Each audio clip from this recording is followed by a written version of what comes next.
peperangan antara keluarga Saul dan keluarga Daud berlarut-larut.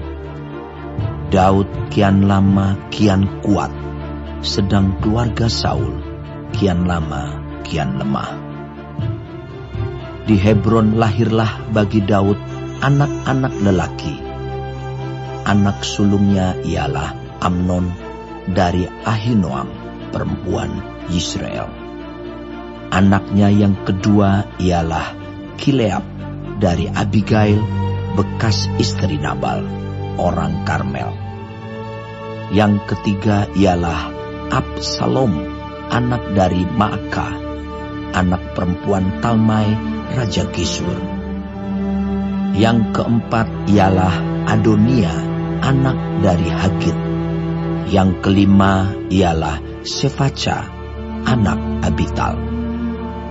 Dan yang keenam ialah Yitream dari Egla, istri Daud.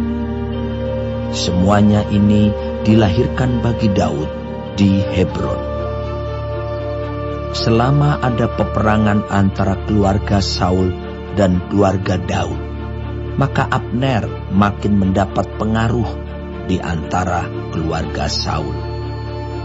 Saul mempunyai gundik yang bernama Rispa. Dia anak perempuan ayah. Berkatalah Isiboset kepada Abner, "Mengapa kau hampiri gundik ayahku?" Lalu sangat marahlah Abner karena perkataan Isiboset itu. Katanya, "Kepala anjing dari Yehudakah aku? Sampai sekarang aku masih menunjukkan kesetiaanku kepada keluarga Saul, ayahmu, kepada saudara-saudaranya, dan kepada sahabat-sahabatnya. Dan aku tidak membiarkan engkau jatuh ke tangan Daud. Tetapi sekarang engkau menuduh aku berlaku salah dengan seorang perempuan. Kiranya Allah menghukum Abner, bahkan lebih lagi daripada itu, jika tidak kulakukan kepada Daud seperti yang dijanjikan Tuhan dengan bersumpah kepadanya, yakni memindahkan kerajaan dari keluarga Saul dan mendirikan tahta kerajaan Daud atas Israel dan atas Yehuda, dari Dan sampai Beersheba." Dan Isiboset tidak dapat lagi menjawab sepatah kata pun kepada Abner karena takutnya kepadanya. Lalu Abner mengirim utusan kepada Daud dengan pesan, "Milik siapakah negeri ini? Adakanlah perjanjian dengan aku, maka sesungguhnya aku akan membantu engkau untuk membawa seluruh orang Israel memihak kepadamu." Jawab Daud, "Baik, aku akan mengadakan perjanjian dengan engkau. Hanya satu hal kuminta daripadamu, yakni engkau tidak akan menghadap aku, kecuali jika engkau membawa lebih dahulu Mikal, anak perempuan Saul, apabila engkau datang menghadap aku." Daud mengirim utusan juga kepada Isiboset, anak Saul, dengan pesan, "Berikanlah istriku Mikal, yang telah kuperoleh dengan 100 kulit katan orang Filistin." Lalu Isiboset menyuruh mengambil perempuan itu daripada suaminya, yakni Paltiel bin Lais. Dan suaminya berjalan bersama-sama dengan dia sambil mengikuti dia dengan menangis sampai ke Bahurim. Lalu berkatalah Abner kepadanya, "Ayo, pulanglah." Maka pulanglah ia.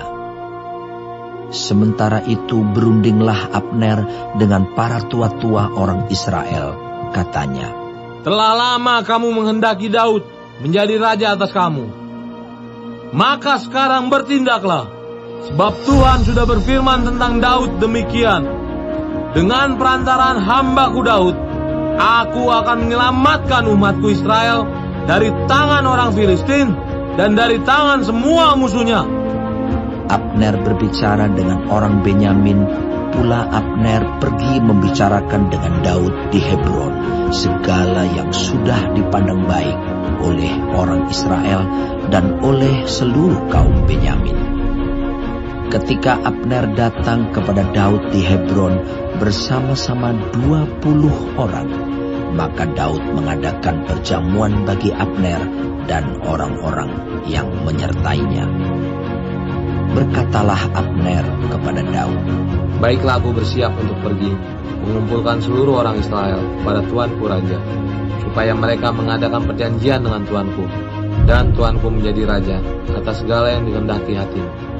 Lalu Daud membiarkan Abner pergi, dan berjalanlah ia dengan selamat. Anak buah Daud dan Yoab baru saja pulang setelah mengadakan penggerebekan, dan mereka membawa pulang jarahan yang banyak. Tetapi Abner tidak lagi bersama-sama Daud di Hebron, sebab ia telah dilepasnya pergi dengan selamat. Ketika Yoab bersama-sama dengan segenap tentaranya sudah pulang, diberitahukan kepada Yoab demikian, Abner bin Ner telah datang kepada raja, dan ia sudah dibiarkannya pergi dengan selamat. Kemudian pergilah Yoab kepada raja, katanya, Apakah yang telah kau perbuat? Abner telah datang kepadamu. Mengapa engkau membiarkannya begitu saja? Apakah engkau tidak kenal Abner bin Ner itu? Ia datang untuk memperdaya engkau, dan untuk mengetahui gerak-gerikmu, dan untuk mengetahui segala yang hendak kau lakukan. Sesudah itu keluarlah Yoab meninggalkan Daud dan menyuruh orang menyusul Abner. Lalu mereka membawanya kembali dari perigi Sira tanpa diketahui Daud. Ketika Abner kembali ke Hebron, maka Yoab membawanya sebentar ke samping di tengah-tengah pintu gerbang itu, seakan-akan hendak berbicara dengan dia dengan diam-diam. Kemudian ditikamnyalah dia di sana pada perutnya, sehingga mati, membalas darah Asael, adiknya.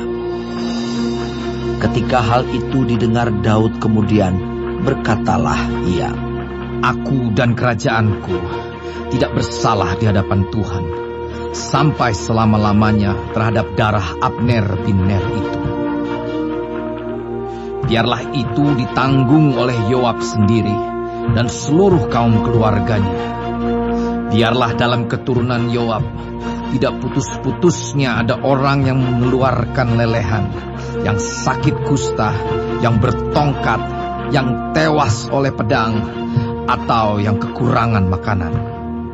Demikianlah Yoab dan Abisai adiknya membunuh Abner, karena ia telah membunuh Asael, adik mereka, di Gibeon dalam pertempuran.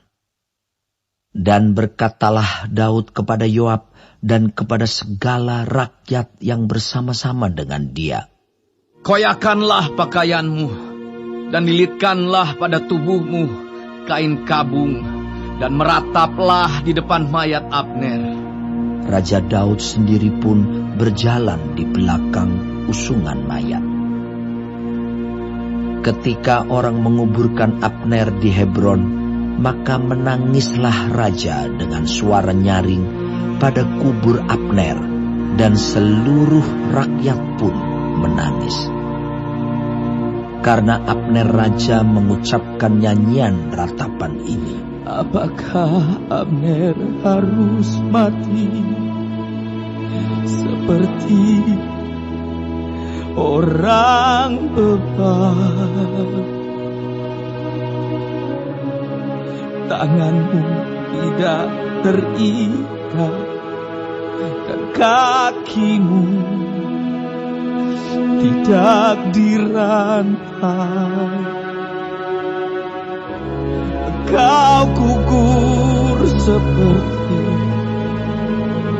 orang gugur oleh orang durjana.